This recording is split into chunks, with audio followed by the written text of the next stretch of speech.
The people who don't even want us to talk, we don't like you. Don't talk, as opposed to what? Writing the same editorial for the millionth time and making 25-hour speeches into the wind?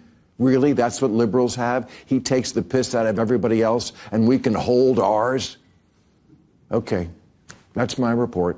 You can hate me for it, but I'm not a liar. Trump was gracious and measured, and why he isn't that in other settings, I don't know, and I can't answer, and it's not my place to answer. I'm just telling you what I saw, and I wasn't high. All right, Bill Maher may be one of President Trump's most vocal critics, but that didn't stop him from getting an invitation to dinner at the White House last night. So how did it go? Music superstar Kid Rock arranged it all, and he joins us now. Good morning to you. Good morning, kids. Good morning. All right, tell us what happened from start to finish in 30 seconds.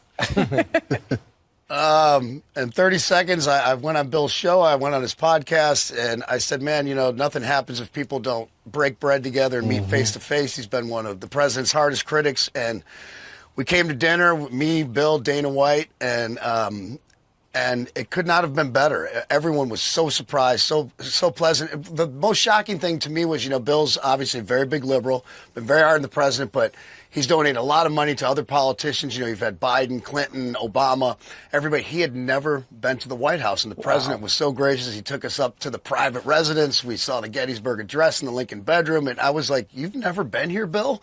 And I was like, how about this? President Trump, you know, extending this olive branch, and we talked about things we had in common, you know, ending wokeness, you know, securing the border. Right. You know, the president was asking him what he thought about policy, you know, going on with Iran and Israel and things. It just meant it blew my mind. It was right. I was you know, very, very proud. The latest, you know, what do you call it? Obeying in advance, bending the knee. Yep. The White House Correspondents' Dinner. They fired Amber Ruffin as who, by the way, was pretty outwardly, you know, not a Trump fan. So I don't know what they were expecting. But earlier this week, Ruffin, who has a history of mocking Trump, appeared on a podcast where she noted that the WHCA leaders asked her to both sides of the comedy, which she refused to do. Good for her. Yeah. Because that makes them, presumably the Trump regime, feel like they're human beings, but they shouldn't get to feel that way because they're not. I mean, thank you. She said she didn't want to mock random media people at the event. Rather, I care that like you're kind of a bunch of murderers. I mean, it cannot be understated how serious what's happening is. And both siding it is how we got here. So good for her. I agree. This is the White House Correspondents Association. Maybe they didn't realize, but correspondence in your title. You're supposed to be journalists. You're not supposed to lay down to leadership. You're supposed to challenge the leadership. Eugene Daniels, the head of the White House Correspondents Association, when he announced hiring Amber Ruffin just last month, in February, just 6 weeks ago, put in a statement about how great she was. She understands what we need in the time in this country in a challenging time. Then she goes to that podcast, and then Taylor Bodovich, who was the deputy chief of staff for Trump, slams her on Friday, slamming her, saying from those comments you read that she's inciting violence against Trump and all this stuff. So the next day, Eugene Daniels says, we fired her, and it was unanimous by the board. And then he tries to defend it with this BS, saying things like, well, we were thinking of re-envisioning the dinner the last few weeks. You just hired her a month ago. Now you're going to re-envision the dinner? Yeah. You've been president of the White House Correspondents Association since last July. Now, just 2 weeks before your dinner, you're thinking of re-envisioning it? Keep your lies for someone else. We're more journalists than they are. We know what it's BS. That's BS. That was a cover story. And it was a business decision. You're right. Look, he's corporate media. They're corporate media people. He's an MSNBC guy. Comedians are doing a better job of journalism, of truth-telling than anybody else, including you and Fugelsang and all the late-night shows. I mean, you said comedians can tell the truth through comedy that others might not be permitted to. That's why autocrats fear comedians. You said in Russia, joking about political issues is no longer possible since the Ukraine war. Well, he wants to be Putin. This whole idea of Vance running and then stepping down, Putin did that. I mean, that's exactly what he wants. Absolutely. And my friend Bassem Youssef, as I note in the article, he was known as the John Stewart of the Middle East. He had to flee Egypt, and now he lives in exile here in the U.S. because he made fun of Sisi, the leader of Egypt, who Trump calls his favorite dictator.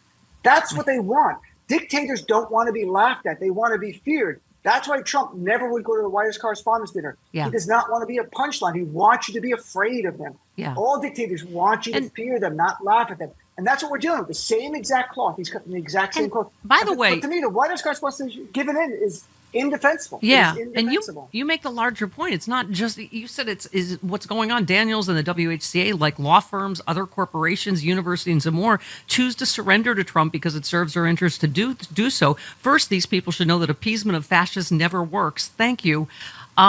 Especially if you're part of a group that fascist leaders' base already despises, like journalists. And then you talk about the ABC bending the knee, right? And then you said, how much peace did that buy ABC Disney? About 3 months. This past Friday, the FCC chair ordered an investigation into them because of DEI something, whatever. So, Joe and Mika went and bend the knee, and he's slamming them and humiliating them a day later. Like, what do you think this gets you? These two law firms that are going to do pro bono work for this Paul Weiss and Skadden felon? are two of the biggest, most powerful law firms in America. Everyone knows it, not the world. Yeah. They should have stood up and fought. And again, ABC paid Donald Trump $15 million in December to settle a bogus defamation lawsuit, thinking it was good for their business model. Brendan Carr, the FCC chair, on Friday announces we're investigating ABC and Disney for not only current practices of hiring, but past, meaning it's going to cost them millions of dollars in legal fees and fines. And if they do any bad coverage of Trump, he's going to fine them even more. This is a send a message to silence dissent. We've never lived with a presidential administration trying to silence dissent in this scope, ever. Never been like this. Yeah. This is unreal. I mean, you said self-censorship and obeying in advance are the dictator's best friend. Sadly, the WHCA just helped Trump move our nation one step closer to authoritarian dreams again, and falls on us to save our republic. The latest one, Doug Emhoff, Kamala Harris's husband, his firm is said to be Trump's next target. And again, there are people, as I say every day, Dean, modeling courage. There are people modeling cowardice, and both are contagious. I hope this firm does not bend the knee, right? I hope not. They have the power. They're going to win it. They already got a restraining order against the two other firms, got restraining orders against Trump. He's literally using the apparatus of government to punish law firms if they represent his political enemies. Even Richard Nixon only went after his enemies. Right. He didn't go after the law firms who represented his enemies. This is worse than Nixon. I'm not even exaggerating, like it's comical, and but the Mueller law firm, he didn't even work there anymore. He worked there years ago. Like, it's insane. By the way, rule of law, one last one before you go. You said a French court has found Marine Le Pen guilty in an embezzlement case. Le Pen, the far-right figurehead, has failed 3 times in her attempt to be a president. With this guilty verdict, she may be barred from taking part of future elections. That's how it's done, people. Yep. And the Trump administration yesterday slammed the French government for doing this. He might sanction France. We might not be able to go to Paris. That was my plan for my retirement. I was going to go live in Paris. Retirement. My retirement. Exactly. Now your retirement is going to be miserable. It's going to be in Louisiana in a detention center. Yeah, exactly. I'm going to Jersey.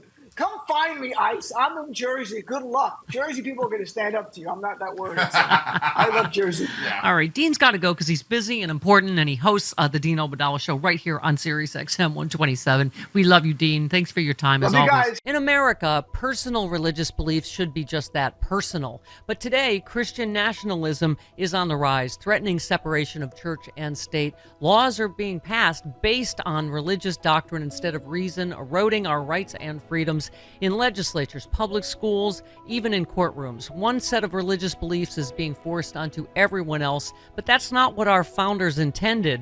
The Freedom from Religion Foundation is fighting back as the nation's leading group of free thinkers working to keep religion out of government. FFRF protects your right to think for yourself, whether you've always been secular, left religion behind, or simply believe in true religious freedom for everyone. If we don't stand up now, we may lose our religious freedoms. Join FFRF in defending our secular constitution and keeping faith a personal choice, not a government mandate.